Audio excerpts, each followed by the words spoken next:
నా దగ్గర ఎక్కువ టైం లేదు కదా.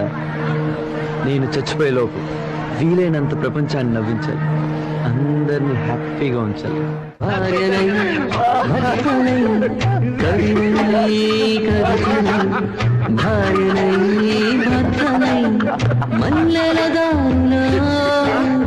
మంచు ఎడారిలో మల్లెల దారిలో మంచు ఎడారిలో పన్నీటి జయ గీతాల కన్నీటి జయ